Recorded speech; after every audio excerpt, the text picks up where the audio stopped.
In a world dominated by advertisements, it's almost impossible to go anywhere without seeing or hearing an ad for something. So it's unsurprising that as we spend more and more time online, ads make their way there too. But when did ads make their way to the web? And how do they continue to change as people become more invested in the internet? The first form that advertising took on the internet is one that's still around today, and still the most common form of digital advertisement: the banner ad.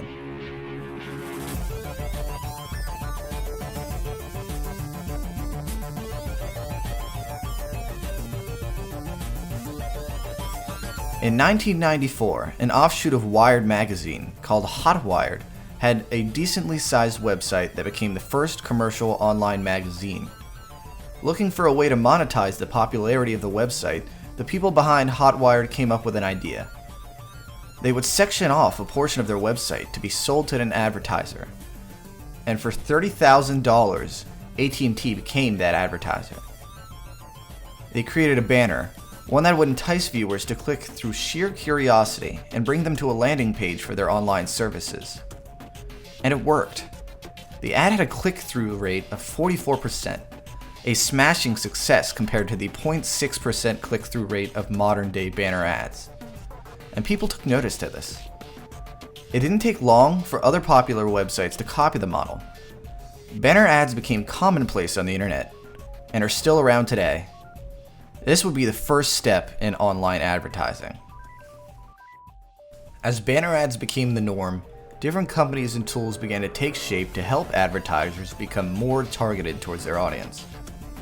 These companies had the goal of finding out info on who was taking notice of their ads. DoubleClick was a tool that allows advertisers to see how many clicks an ad was getting in real time. This would be useful in tooling ad campaigns as they were in progress, to make sure they were as effective as possible.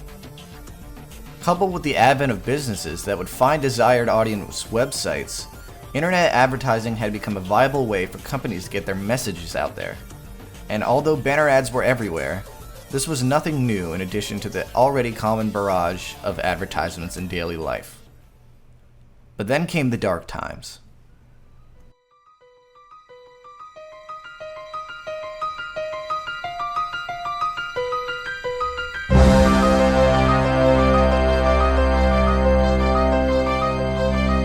Pop-up ads are almost universally hated across the internet.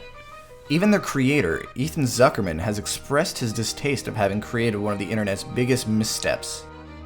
These scourges of the online world quickly outstayed their welcome, and now pop-up ads have become the digital equivalent of scam calls. Although they see limited use today, they certainly haven't and aren't going away anytime soon.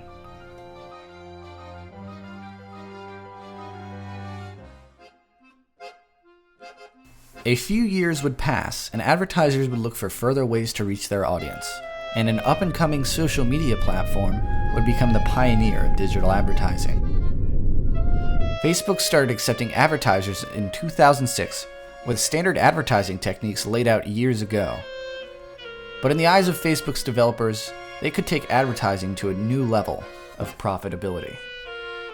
They figured by using the data of what people provide to their social media platform, they could expressly target the individual. With Facebook advertising, which I did some of, they would potentially have a profile of every single person that interacts with Facebook. Okay, so they know I'm a 49-year-old male, and where I live, and what my interests are, and so in the end, the advertiser can write really specific ads that are targeted to me.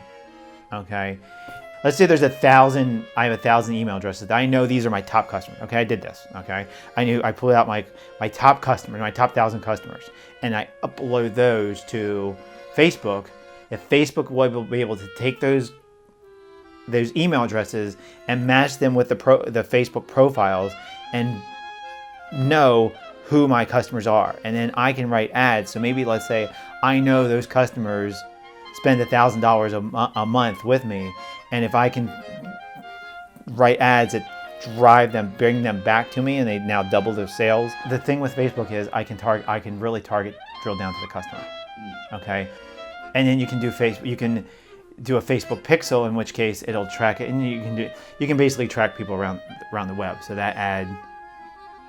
So if I visit a marketer's website, so I might have, if I'm the marketer or I'm the business, I can put a Facebook pixel on my website, in which case then when the consumer that was on my website goes to Facebook, they can see ads. My ads can then be shown to that customer.